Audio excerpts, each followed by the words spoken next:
Well, happy Friday to you guys. Hope that you're doing well today. Hopefully this Friday finds you well. And thanks for hopping on today. The live stream, Friday live stream here. My name's Ryland Russell. If you're watching this later, there's going to be timestamps in the timeline for you to kind of jump around for the different topics we're going to be talking about today. So, man, I hope that you guys are having a good week. Let's see who is joining us today on the live stream. We have Colby Griner, my bad, Colby, sorry, from Brunswick, Georgia. We got Robert P. hopping in from Nashville, Tennessee, and Ricky is here from North Carolina as well. And let's see,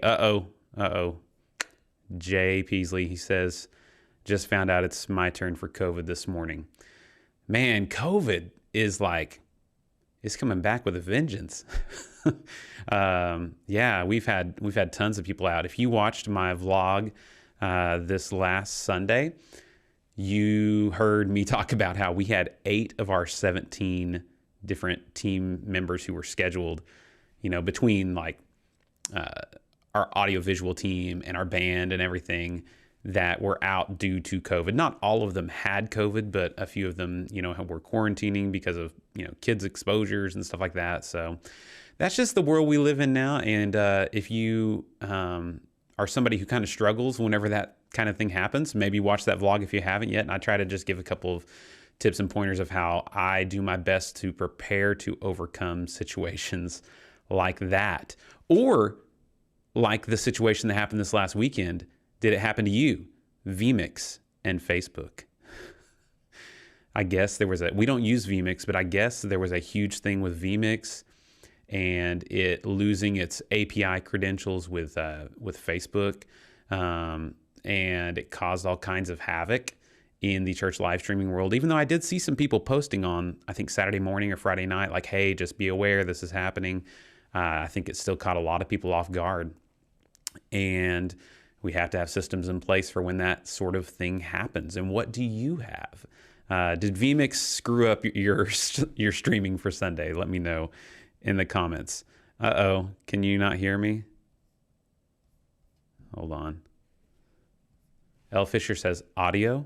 Can you hear me? It appears that everything is good to go. So, okay. Ricky says, I can hear him. Good deal. Yeah, this is a Audio Technica AT2020, and it's I don't know if I like it or not more than the other cheap one that I was using. It was just a little AKG mic. This is one that our student ministry had. They're actually redoing the whole youth room, and so this was sitting in the choir room, and I thought, I'm going to give it a try. I like it a little more because I don't have to have it in front of my face, even though the proximity effect is cool, whatever. But the problem is they're literally sawing metal studs across the hall from me. So we'll see how it works. Good. Jason says I can hear him as well. Yay, they can hear me. Woohoo. Thank you, Josh. Appreciate it. So does anybody use Vmix out there? Did you have any issues? That's the kind of thing that you have to think about. For us, we use a ProPresenter HD, and we've been lucky enough that it hasn't had issues, but it scares me a little because I'm telling you guys, this is the 4th week in a row I've tried to do this stream stuff with my A10 Mini Pro here, and it just won't work. I have to go USB-C into my MacBook Pro, and now I'm going through Restream. So I've tried all kinds of things. If you have any tips for me, it's like the Ethernet port is kind of working. It connects for a minute. Sometimes the cache fills up, sometimes it doesn't. I don't know. But for us, if we were to lose internet, the nice thing about the ProPresenter HD is that it's got USB-C where you can plug in a phone and do hotspot that way. So it's good to have things. Not that, if the live stream goes down, then, it's the worst thing in the world. But it's good to have backups. Tag says that they use Ecamm Live. Yeah, Ecamm I've heard great things about. I know of a lot of churches that use Ecamm. For us, we're trying to keep everything hardware-based for our Sunday morning stuff for the most part. So, I mean, besides like ProPresenter, obviously. Josh says, no Vmix. No Vmix, but apparently YouTube embeds to church online platform is having issues too, but it hasn't affected us yet. Yeah, that's interesting. I saw that as well from somebody. We don't use the church online platform. We were doing that at the beginning of the pandemic, and our people were not going there. And I know some churches really pushed, they stopped streaming on YouTube and Facebook publicly and tried to push everybody to one spot. For us, we want to be in as many places as we can be to catch the most people. But what we were seeing was people were basically just watching it on YouTube and then maybe hopping over to chat on the church online platform on our website. So for us, it wasn't really worth it. Dave says the Ecamm has an update that allows you to hotspot from your phone. Yeah, I've heard that as well. So that's a good. I don't really want to use my data for this, so if I'm sitting here in church, but if I had like a mobile hotspot thing, I mean, I guess I have unlimited data, but not unlimited hotspot. So, but that is for sure a solution that you could use in a backup situation. Ricky says that they just use basic OBS into Restream. Yeah, and I could do that with this as well. Right now, I'm actually just using the Restream Studio, and it works decently well. It can be a little annoying. So one thing that Restream and Ecamm and even OBS you can do is if you wanted to bring in like a live caller or a missionary from another place or something and have them on, live, you could do that. And so that's kind of a neat feature. Uh-oh, we got somebody in the house for Resi. I knew it was coming. Colby says they use the Resi encoder. Are you doing Resi the hardware encoder, like the old Living as One stuff, or are you going through ProPresenter and using Resi that way? For us, I've not found that Resi would be worth it. I've talked about this a little bit before, but we are paying $250 a year to go through Restream.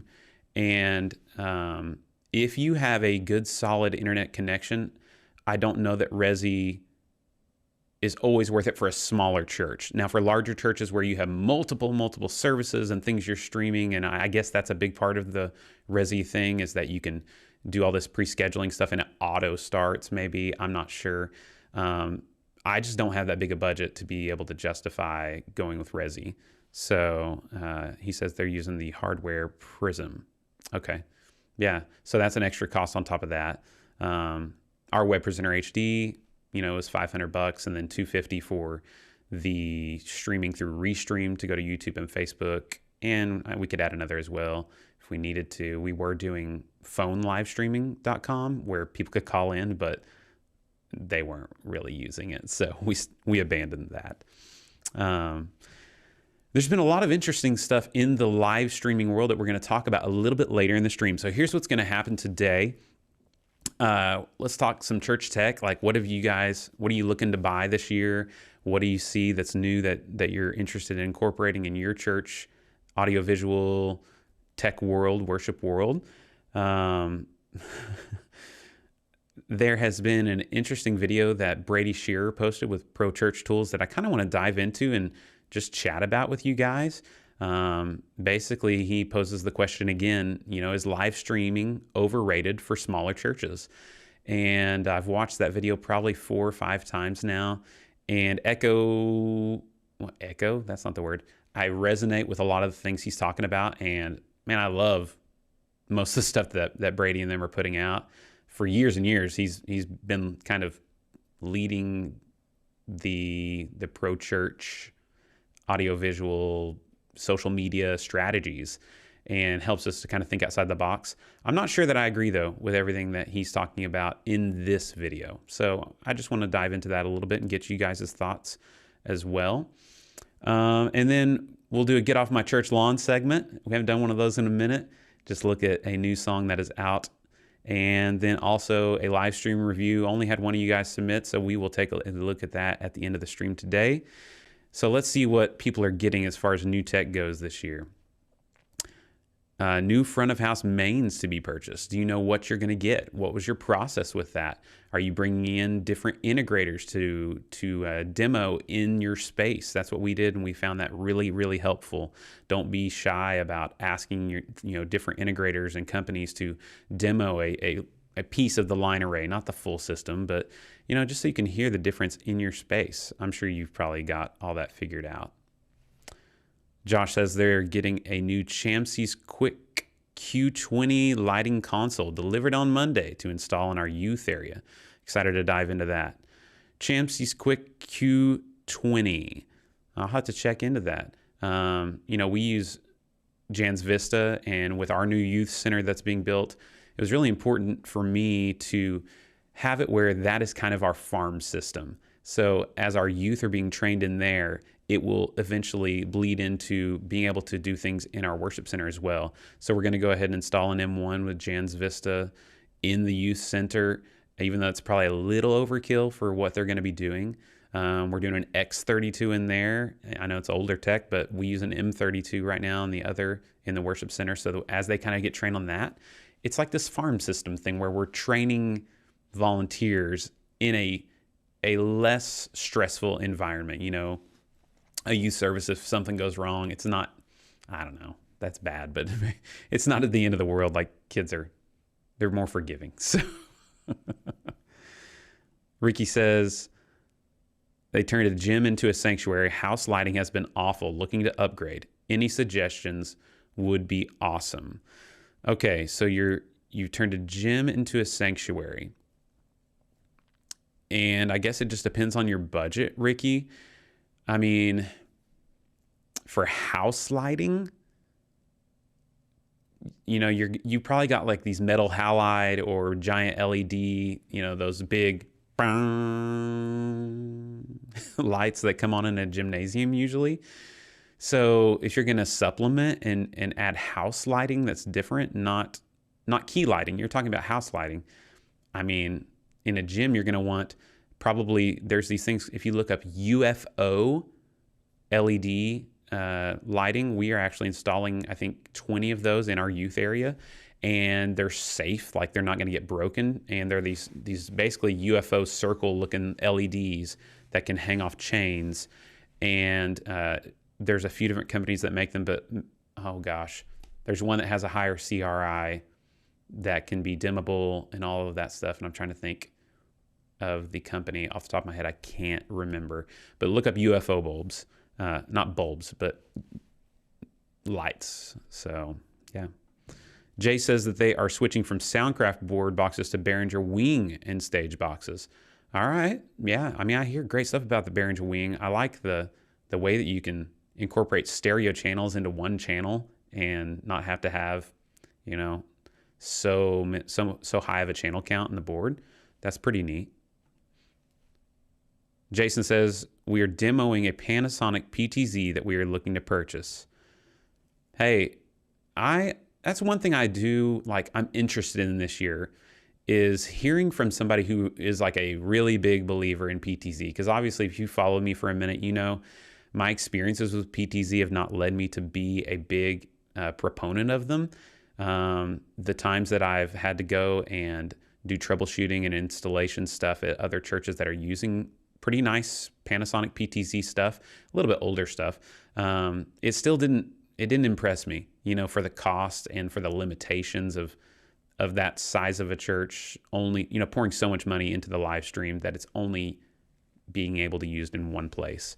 So, people say these Canon PTZs that are like $5,000-$6,000, they suggest those, but that's so much money for one camera that can only do, one thing. So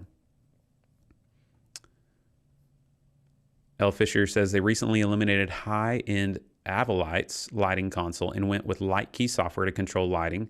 Integrates well with ProPresenter, simpler and much less expensive. Yeah, Jake from Churchfront has talked a lot about Light Key, I'm pretty sure. The thing with integrating with ProPresenter, I've heard some people say that about Light Key. It really integrates very easily. And I'm curious, is it just MIDI mapping? Because any light software can be MIDI mapped, to be able to recall presets for different colors and things like that. So, yeah, I'm not sure how that integration works. If it's just MIDI notes and you're using macros to cue, you know, macro for red, macro for green, or whatever. We run MIDI playback stuff through ProPresenter into our Jans Vista. It's just version 2 even. So yeah, he says it's just MIDI mapping. So don't worry. Like if you use a different lighting software, you could probably do the same thing. It may be a little more cumbersome to look into how to do that, but like with Jans Vista, it's really easy. So, yeah, well guys, I'm just really happy that you're joining me for the live stream. Like I said, we're gonna jump into it, and I am happy to just offer any suggestions that I can for questions you might have. So do exactly what you're doing. Jump in the chat and ask questions. We've got our little super chat button here. That is the Feed the Russell Children button.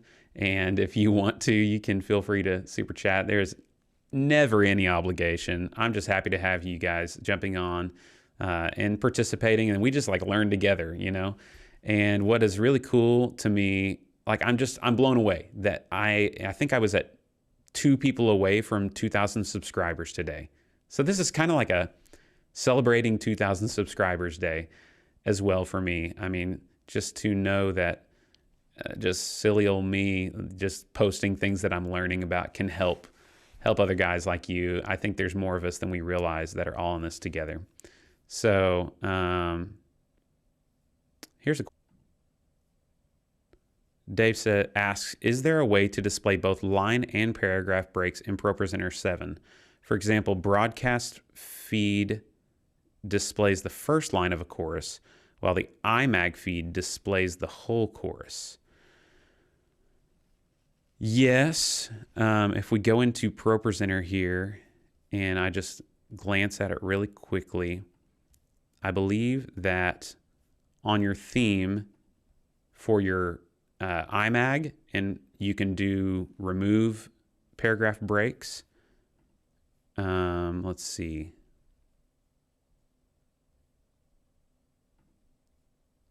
Remove line returns, replace line returns, 1 word per line, 1 character per line. So you could remove the line returns. Is that what we want? I know there's a way to do this. Maybe you guys in the chat can tell me again, because I've forgotten now off the top of my head. I know for us, we remove. That's what we do. We remove the line returns, so that way we only have 1 line of text on our lower thirds that are going into the broadcast, and then whatever's on the screen, the line returns stay there. So it's formatted for however we want it to be on our ProPresenter, you know, actual live editing. And then when it hits the theme for broadcast, it actually strips those line breaks away and makes it all just 1 long text. So you do have to be careful about how much text you're putting in those lines.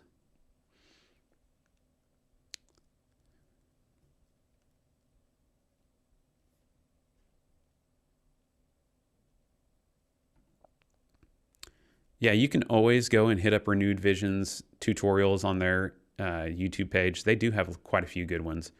I mean, they go really fast, which I personally like because you can just get through it. And sometimes I feel like other teachers go way too slow, and it's like I can go back and watch this again, but some people don't like that. I don't know. All right, we have to watch this video. I don't know if you saw this video that came out this week, guys, but it had me rolling. Tell me if you've seen this. It's called Hot Bible.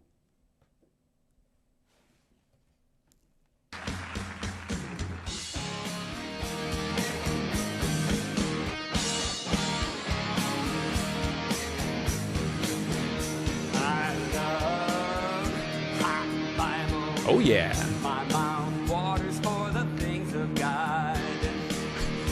One taste led to another. Now I'm standing before you. I do those hooked on God. Hooked on God. All right. My heart's burning. On fire for God.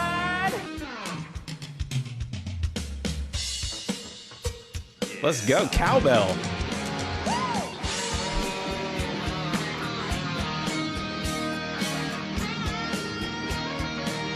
Finger taps.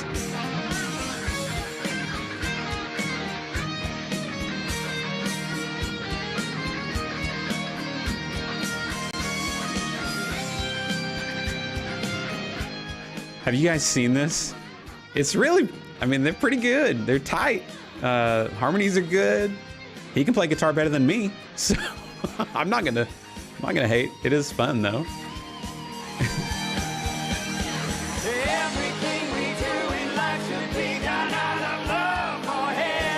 Kind of had a little rasp there. Oh wow, that is fun. Have you guys seen that? Hot Bible. I think it's making the rounds. I think it's on Worship Fails and different stuff. Vincent said, worship pastor friend sent this to me and I had no words. The mix was surprisingly solid. I agree. It wasn't half bad. Oh my gosh. Yes. And also the steady hip movement of the ladies in the back. Naaman. You know, they were probably a tighter band and a better mix than most of our Sunday live streams. So I don't know. It's just like the juxtaposition of heavy rock with odd Christian lyrics, wearing suits and dresses. So, oh gosh. Naaman says hello from First Baptist in McAllister, Oklahoma. Enjoying your content, Rylan. Naaman, we met at Worship Collective, didn't we? I think we were in a group together at Worship Collective. If you guys aren't a part of a collective group of worship pastors and wherever you're at or around the globe, I encourage you just to reach out to guys in your local community. I've got a couple places that I find encouragement through, and maybe you find a little bit of that here because we're all kind of doing the same thing. But we have an Oklahoma worship collective that meets kind of quarterly.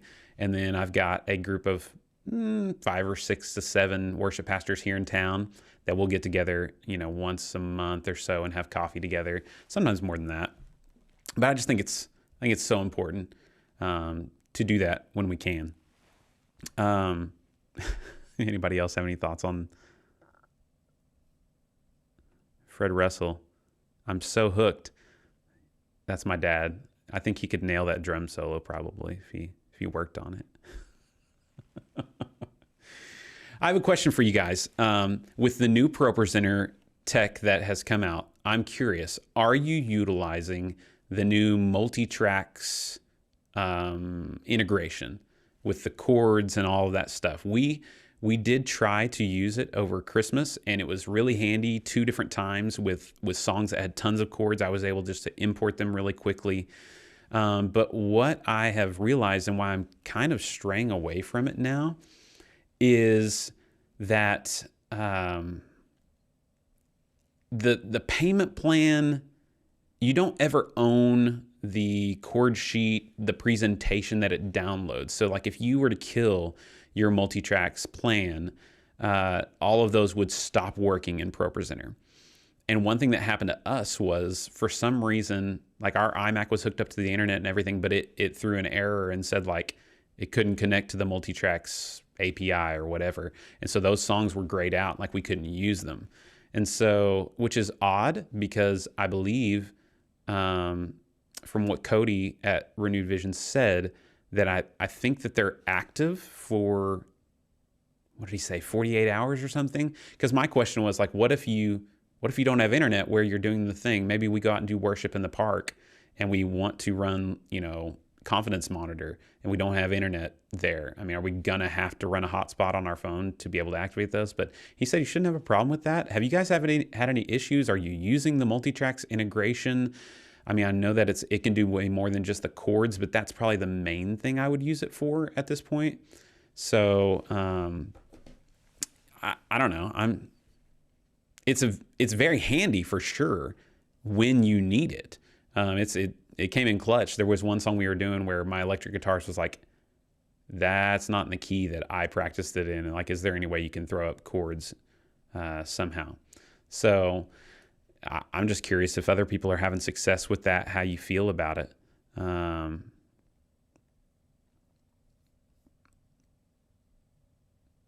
Maybe not. Maybe you guys are still rocking ProPresenter 6. Ricky says, the integration is pricey. We have to do it for free at my church. Okay. We download the chord charts and the screenshot a couple of lines at a time and attach them to the slides it would cover. Yeah. I mean, it's so much work. It's so tedious to do that, like to put it in the slide notes. We did that for quite a few songs for Christmas. This is so much easier. Like, it just is done. Another thing I don't like, though, is that you can't really edit the chords as far as I can tell. And for us, it would be really nice to be able to have like multiple keys, like on two different screens. So like we have different spots where we could have on one TV monitor have the capoed chords, and on the other monitor have the number charts or whatever. Naomi says, I've done a good bit of research on the Multitracks payment plan, and I just don't think it's a wise plan long term. We save more money just using credits. Okay, yeah, so you're talking about actually the Multitracks rental thing. Yeah, this is even on top of that. This is like their chord plan just to integrate into ProPresenter for the chord sheets. So yeah, we still buy our Multitracks one-offs when we need them. You know, sometimes if it's just a really basic track, we'll do the custom mix. That's like $12. But usually I'll do the app track if I need to. So Dave says that they've opted to type and import lyrics manually. Yeah, I think a lot of people are still there. So let me see. We got quite a few other things we want to get to here. But I want to dive into this YouTube video that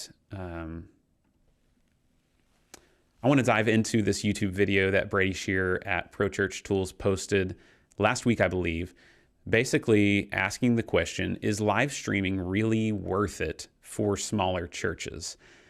And I want you guys to chime in. I'm going to just kind of give you some thoughts. I've probably watched this video 5 or 6 times, and I watched it originally and started really resonating with some of the stuff he was saying, because I posted a video a few years ago before the pandemic of our broadcast system, and I emphasized, like, if you're thinking you're gonna put in an 8-camera system and live stream on Facebook and you're gonna get tons of viewership, like, you're mistaken, because Facebook and social media is by and large not designed for long form consumption. And then people would comment after the pandemic started, like, oh, this didn't age well. And they did the same thing to some of the stuff that he said about live streaming not really being worth it in the past, and to kind of go another direction. But I'm not sure that I agree with all of his reasonings. So he basically presents 3 problems. And so I thought we'd dive into those and just take a look and see, what do you guys think? We won't watch all of the video, but if you want to watch the full video, go to Pro Church Tools.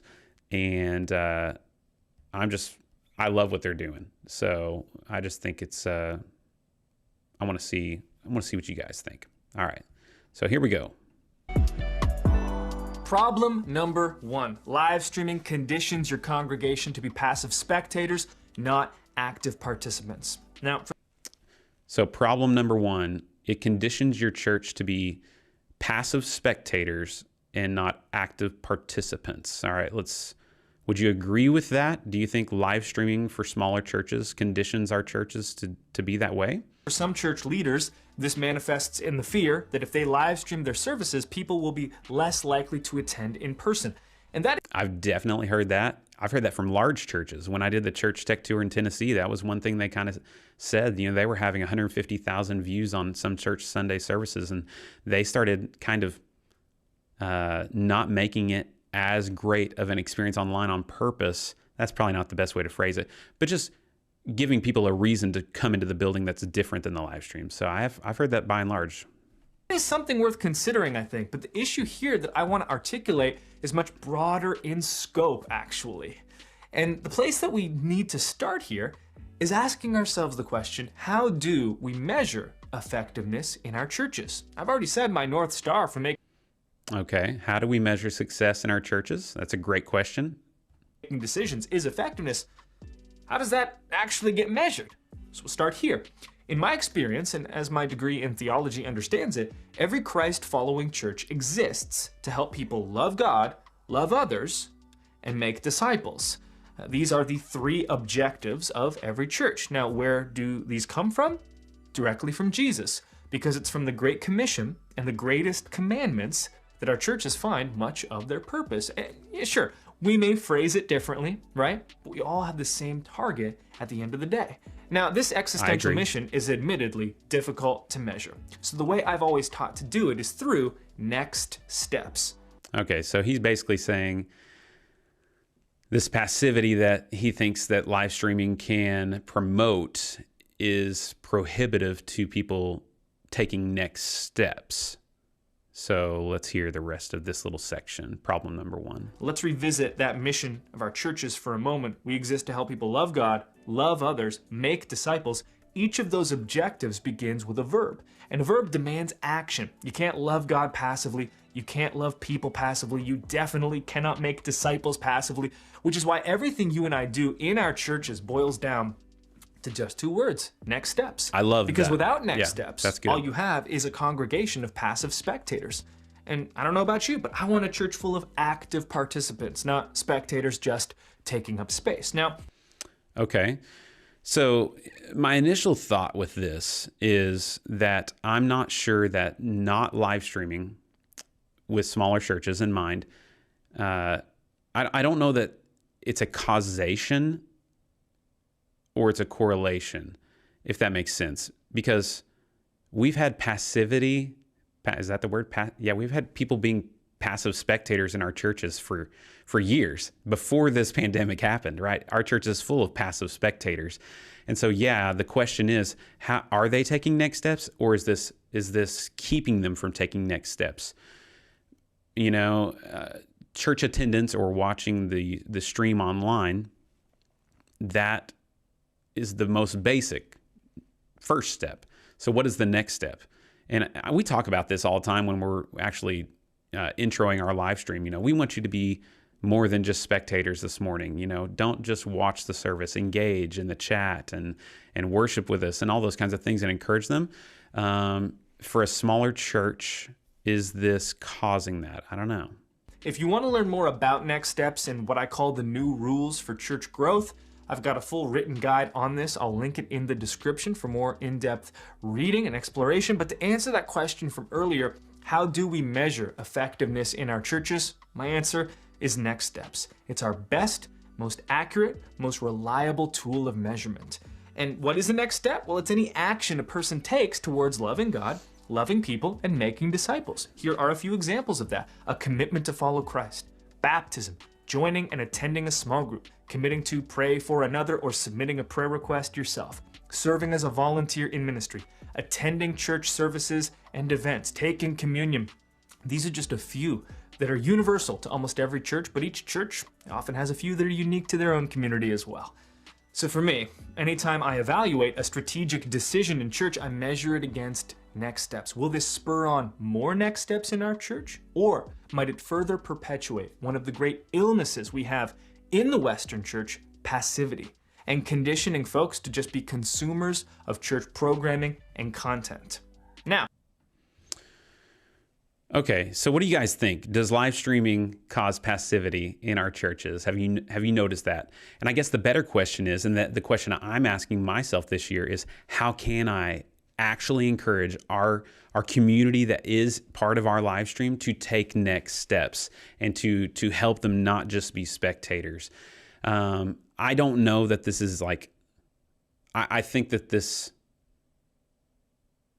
I just don't feel like it's a strong argument for not live streaming. Like, I think that there's lots of ways that our churches are already passive, and I'm curious what you guys think. So let's see. Anybody saying anything?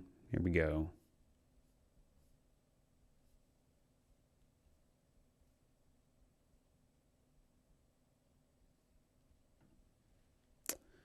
Naaman says, if you don't have someone who's intentionally trying to engage the online viewers, it does promote passive participation. Yeah. And so I think the idea here that Brady's getting at is whenever we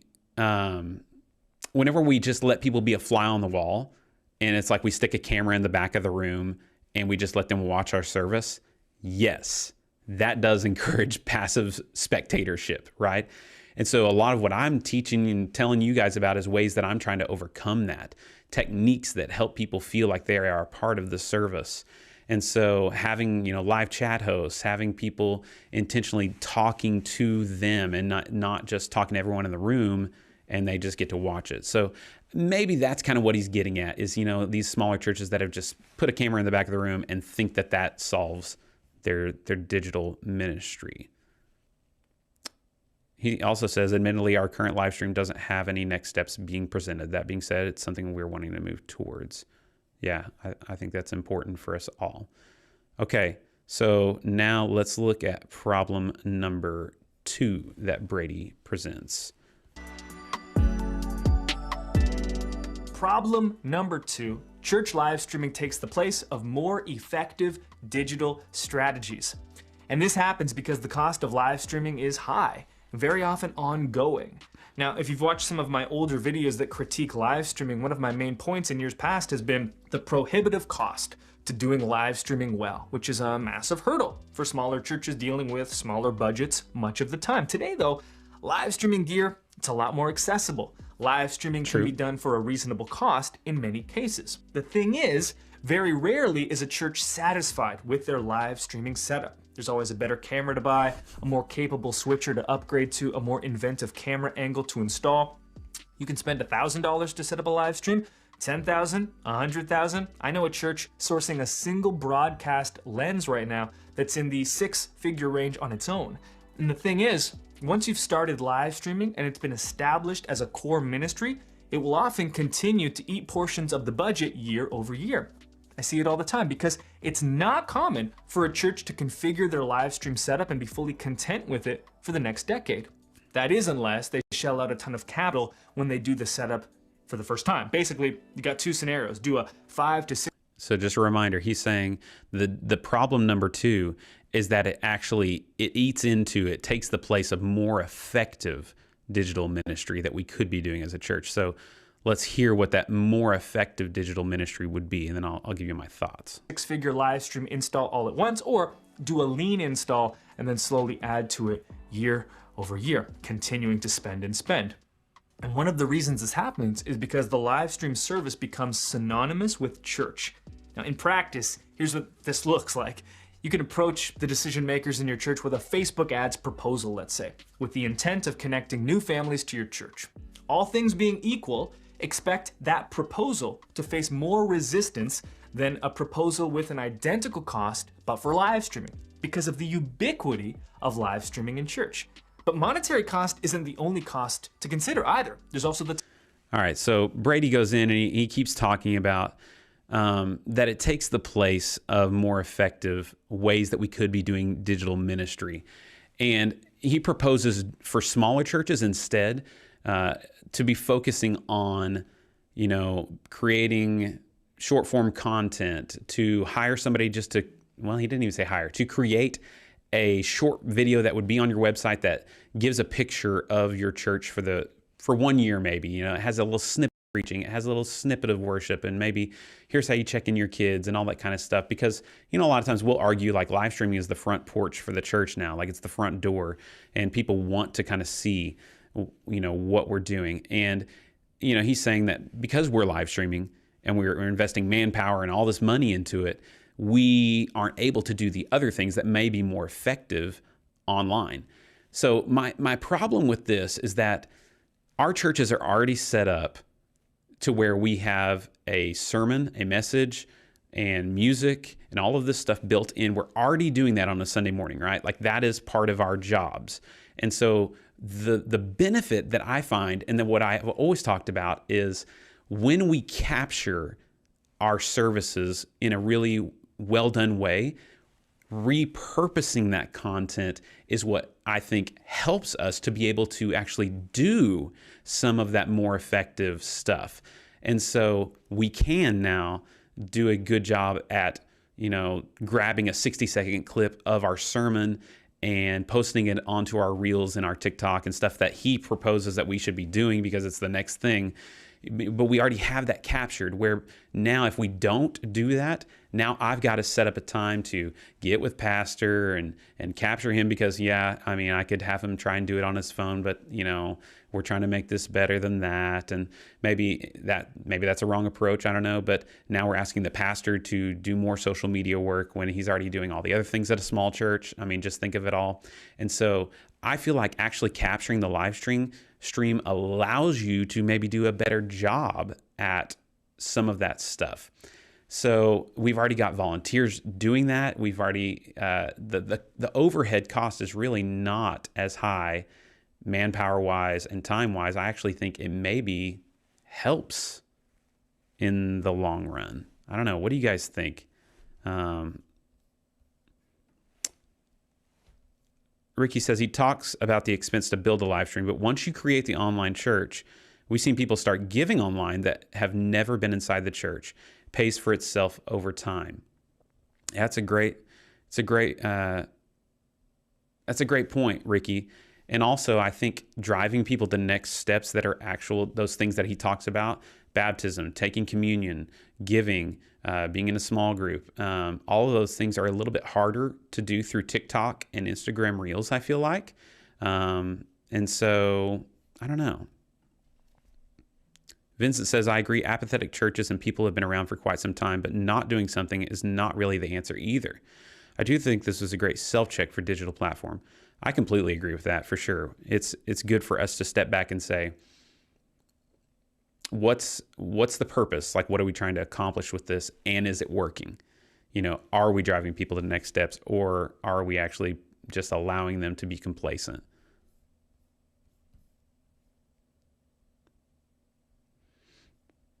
Okay, let's look at the third problem that Brady proposes here, and then we'll move on to some other stuff. Problem number 3, live streaming perpetuates the homogenization of church. That might sound complicated. Let me show you a couple real examples of what this looks like. So he said live streaming promotes the homogenization of church. Back to the original DM I shared in the intro from a pastor, quote, I'm doing a church plant out of my house, and I always get asked where my live stream is. He's doing home church, presumably in his living room or kitchen or dining room, and people are saying, where is the live stream? That mentality is the direct response to a single expression of church being the near exclusive expression of church in the West. The man can't meet in his home without people calling for an ATEM switcher that's hooked into OBS. Let's look at some more examples of this mentality. These are comments from my video on live streaming being overrated. David said, quote, if most guests are checking churches out online before coming for a service, how can something be overrated if online seems to be the new front porch experience for people? Now see, this comment assumes that live streaming and being online are the same thing. If we're not live streaming, how can we be online? To answer this question directly, create a church welcome video. All right, so this is kind of what we were talking about. You make it once, you use it for a year or two. It's targeted directly to potential new families and people. So instead of just being a fly on the wall for some random service when they decide to check you out, you can show them what to expect for kids and in service. Share a snippet of the preaching. Here's where to park, where to go when you first get to the doors, take a next step, fill out a plan of visit form. We've got a whole video on this inspired by a church that did it. Check it out in the description. Here's another comment from John, quote, we are a church less than 300, but we're considering live streaming as a response to COVID-19 and a way of helping folks stay connected, even if they can't physically be here in worship. That's a lot of us. So look at what John is saying. He wants folks to stay connected to the church when there's physical distance, which means we've got to live stream, right? My question would be to John, are there not other ways for people to stay connected? And is watching a service from their home the ideal way for people to connect with their church family when they're physically unable? That's a good question. Is it the ideal way? Well, for a smaller church, it very well may be, Are there other things we can do? For sure. Because connecting those folks is a noble motivation for sure. Whether it's because of a global pandemic or being stationed overseas, feeling unwell, long traveled for work. But what's the best way to fill that need in people's lives? You know, my co-host on our podcast, the Pro Church Tools Show. You know, I kind of go back and forth on some of this stuff. I totally hear where Brady's coming from. You know, is that the best way? And he's going to kind of talk more about the homogenization of the church because of live streaming. You know, we see the big churches that are doing this, and everybody kind of starts doing the same thing.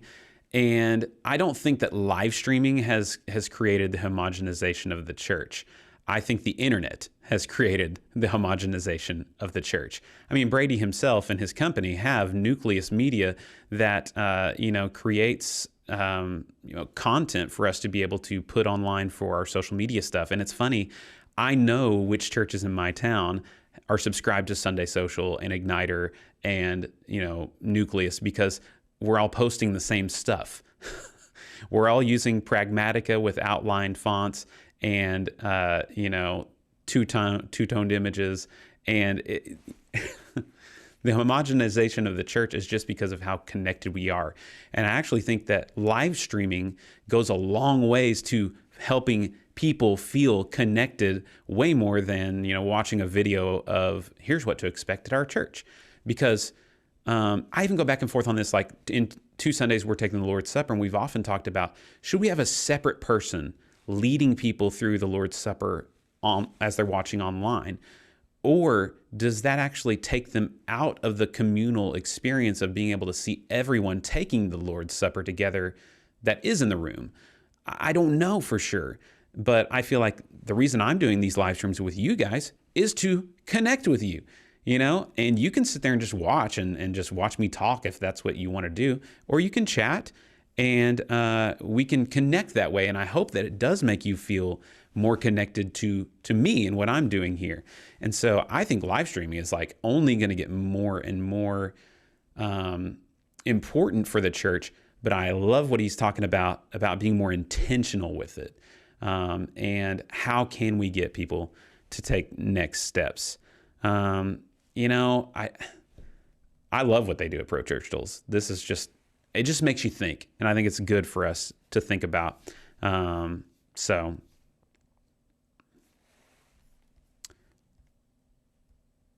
all right, guys, I think it's time for some fun. So now let's move into a little part of the live stream that I like to call Get Off My Church Lawn.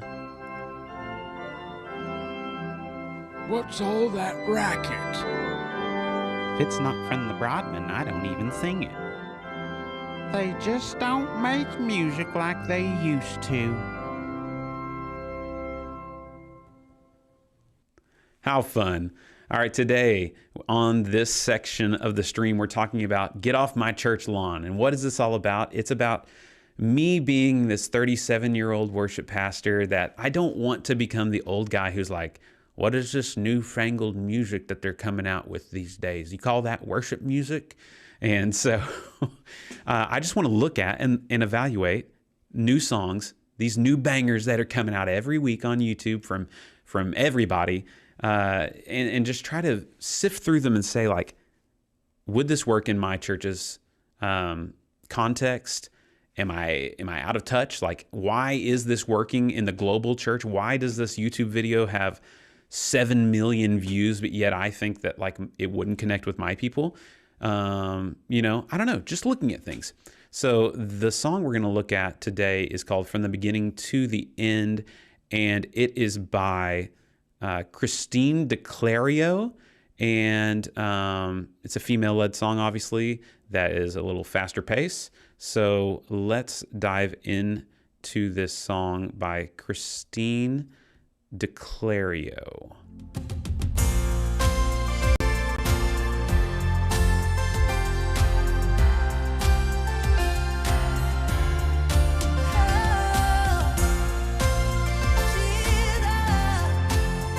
First of all, do y'all know who Christine DeClario is? I have no idea.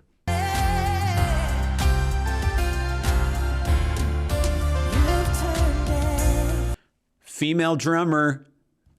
Let's go. Into life, torn the ocean, open wide, hope restored, freedom found in your name.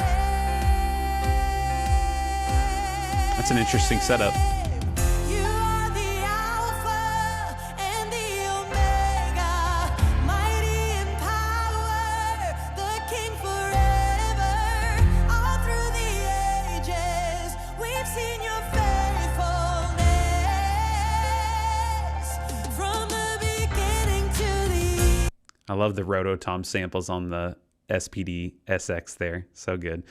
So it's kind of, honestly, it's kind of that classic modern worship vibe for the last 10 years. You know, 4 on the floor, driving with a hook in between the chorus to verse pass here.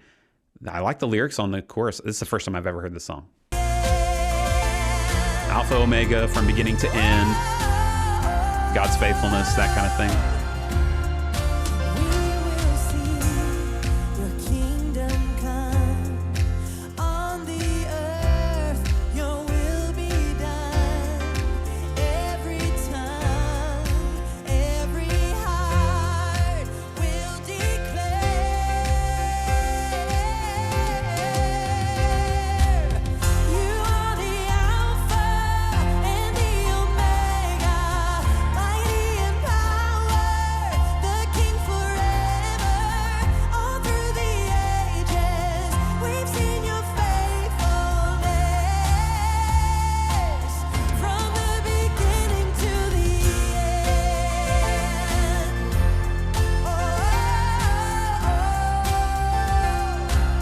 From the beginning to the end.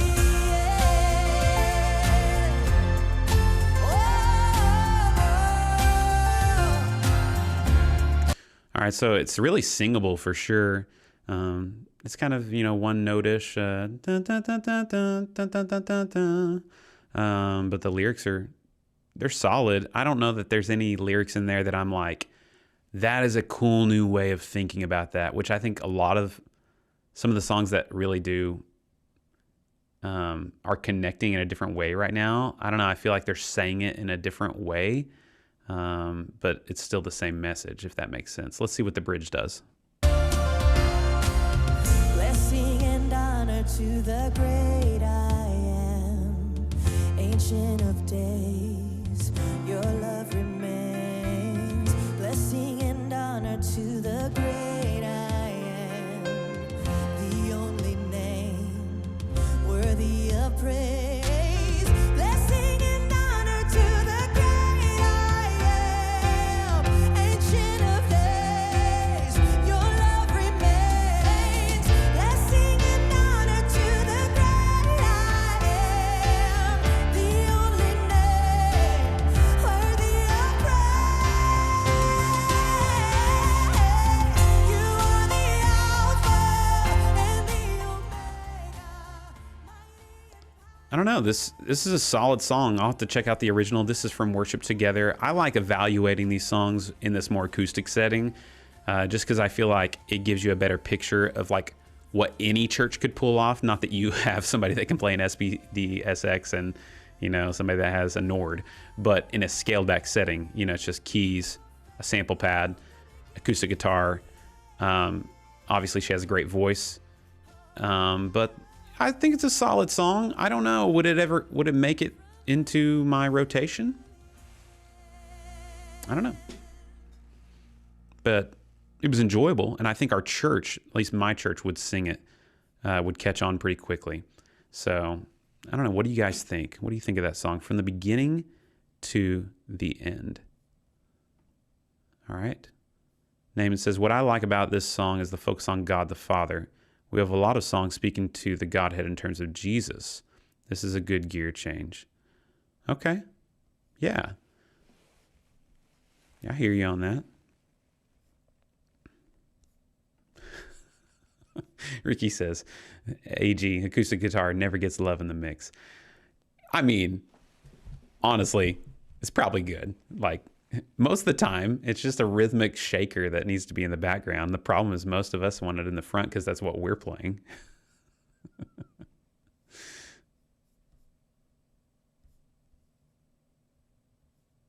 I didn't see the acoustic pedal board. Huh, I'll have to go back and check it out.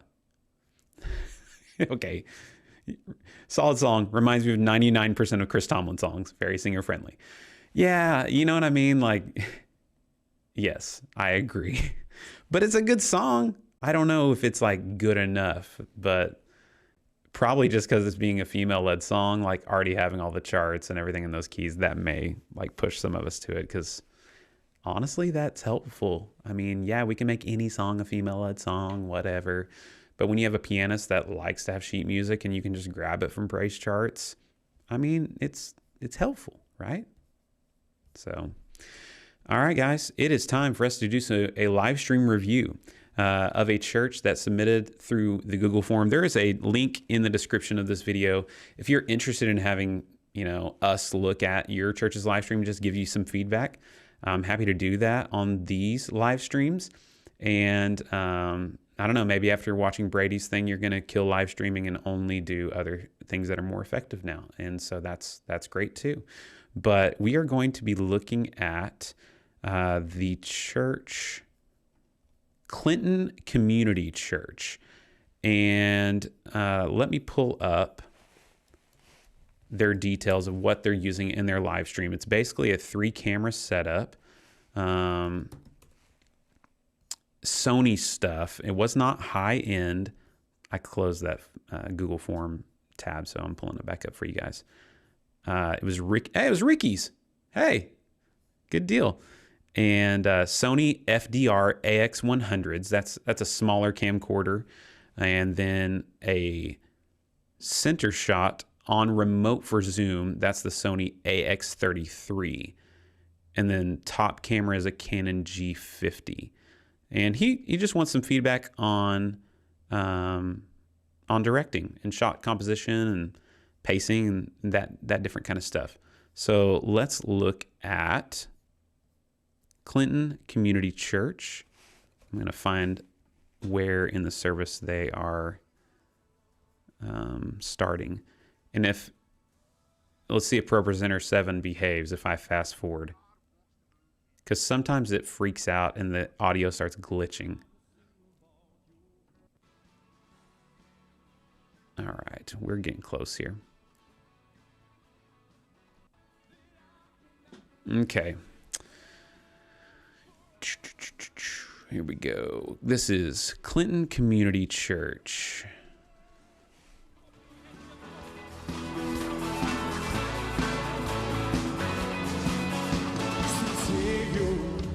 There is nothing like your freedom. We're dancing with the hope of heaven, where all my fears fit you breathe. What is that, Futura on the lower thirds, font-wise?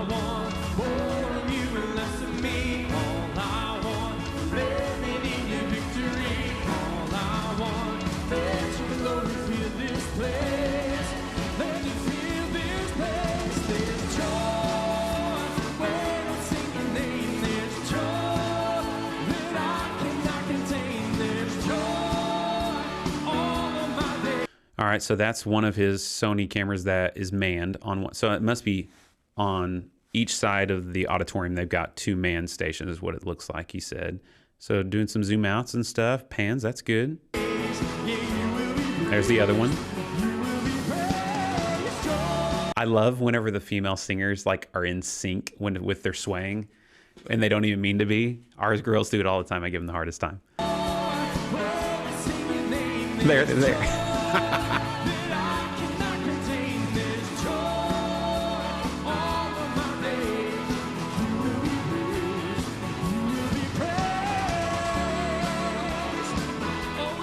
So you kind of went from there, you went zooming out to another zooming out shot.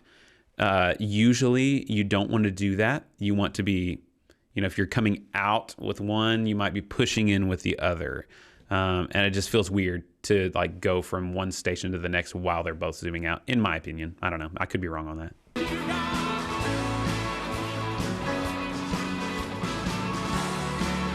I like that during the instrumental, you went to one of the instrumentalists. That's one of the big like pet peeves of mine is like, don't be a close-up of me going like, not doing anything. Like go to the guitarist or the pianist or the drummer.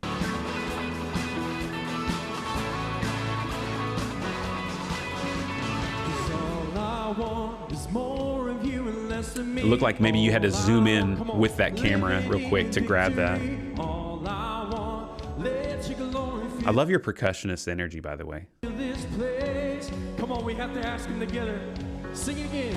All I want, more of you and less of me. All I want, living in your victory. All I want, let your glory fill this place. Jesus. If you guys notice stuff, put them in the comments. When I sing your name, there's joy that I cannot contain. There's joy for all of my days. You will be Same kind of thing there.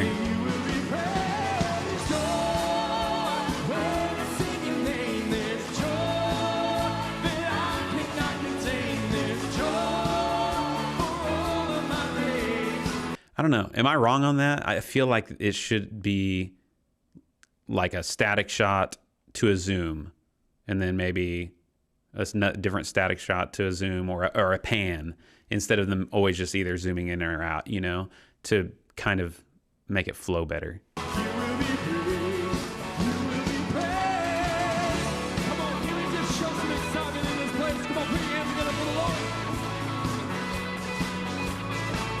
All right, going to the guitarist.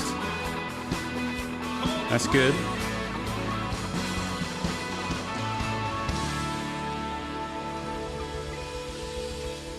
Going to a wider shot as the song ends. That's good. All right, so let's see if you guys are posting any thoughts in the comments for the stream. Mix is pretty good. Maybe the live stream of a live stream, but more bass thump maybe. Yeah. Jason says, I struggle with determining camera movement as well. So, drummer is not lit enough. I added LED strip to the drum cage and it really helped. Yeah, you could get some of those just like those little LED panels that are just little circles or whatever that people use for live streaming and stuff. Okay, let's keep going and hear what this next song sounds like, and not necessarily sounds like, but we're kind of trying to help him with just directing thoughts. I like this medium shot right here. Okay, you switched over to the pianist. Don't you love that whenever you switch and then they're not playing? It's like, I thought you were going to be leading this.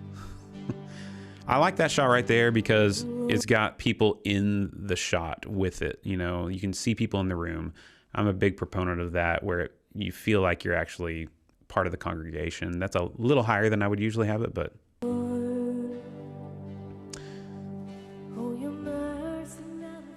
obviously if you were able to move one of these cameras maybe to be a stage cam, where someone is more in the mix of the instrumentalists, the drums, the piano, the guitar, that would go a long ways.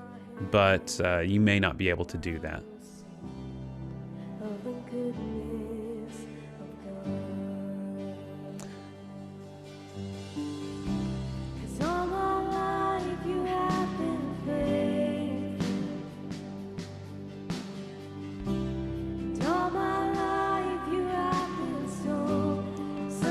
So what I haven't seen yet, Ricky, is an actual really tight shot. I've seen a lot of mediums and wides, but for somebody watching on their phone, I think it goes a long ways for us to try and get a tighter shot. Like, you know, you see my face, even though I'm down here in the corner, it's not this wider medium shot.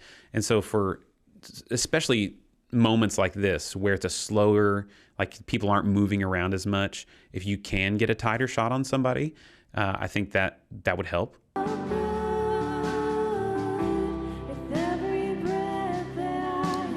You know, she's really worshiping, and to be able to see her face whenever, you know, I think that translates well. And these cameras may not have enough reach to be able to do that, I'm not sure.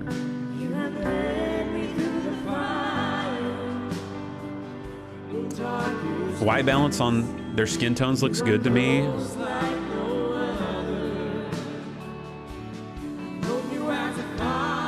Cameras seem to match good. So like this shot right here, instead of having him in the center of the screen, I would have your acoustic player more on the left side of the frame. That way your bass guitarist in the back is still in the frame. And the way that your worship leader's facing, it would kind of make sense to have him on the left third. That's nitpicky, it's just a thought.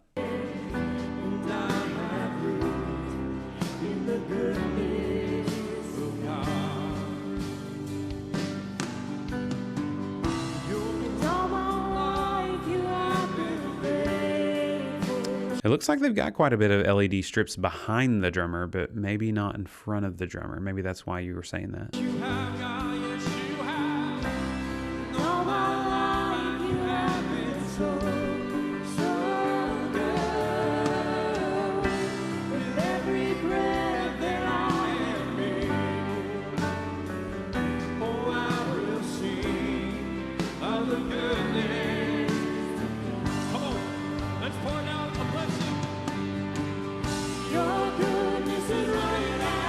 I like the change on the beat. That was good. One thing I did notice throughout here is I don't think you're using any just standard cuts. It seemed like it's all been dissolves. With this song, it makes a little more sense. But earlier, you know, we had a faster song, and I try to encourage our guys that whenever we are, you know, I would rather them use cuts all the time, but just because I think it looks more professional. So yeah, that's my thought. What else, guys? What else do you have to say for helping him throughout all that? Oh, says thanks for all the advice. That handsome man on the acoustic guitar is myself. Awesome. Well, you did good. Hey, you got a great voice too. Here's some more encouragement for you. They love to sing with their arms. Yeah, they're expressing. That's great. So how tight is too tight on a tight shot? What do you recommend for framing tight shots? So yeah, tight shot I would say is chest up like this. You know, if I'm off to the side and I have my microphone, you know, I would be in this third of the screen. Obviously, I've got my button over here, but you know what I'm saying? Like, you still want headroom. Sorry, that was loud. You still want some headroom. You know, I wouldn't get this tight. You know, I would say chest up is what I'm calling a tight shot, if that makes sense.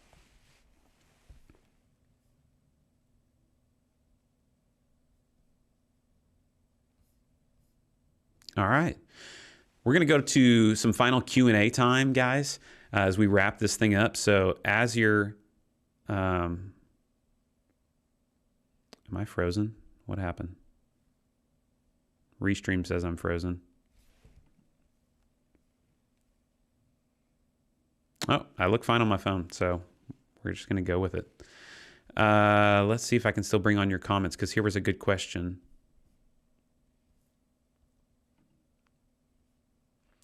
Any opinions on the Blackmagic Pocket Cinema 4K versus using a PTZ camera? So, yeah, I guess it just depends on the look you're going for. I would opt for the Blackmagic all day over the PTZ camera. I mean, I think a lot of times, even in smaller churches, I mean, the first church I served in, we ran 75 people, and we still had a media team.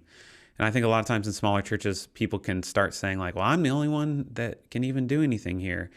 You can find a youth to pan a camera back and forth, or to hold a camera and hand hold it, or to be trained to do simple things like that.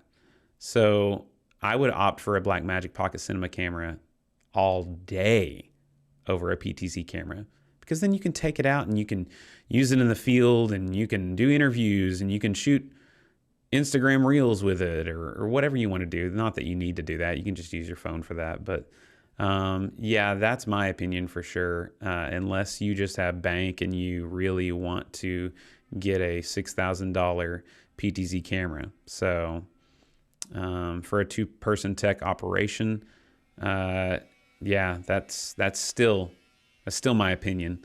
I have some solutions on my channel. If you've watched any of my broadcast stuff, we include motion in our shots, whether that's automated zooming or automated panning with different units that aren't expensive, that I think would help. So you could look into that and see.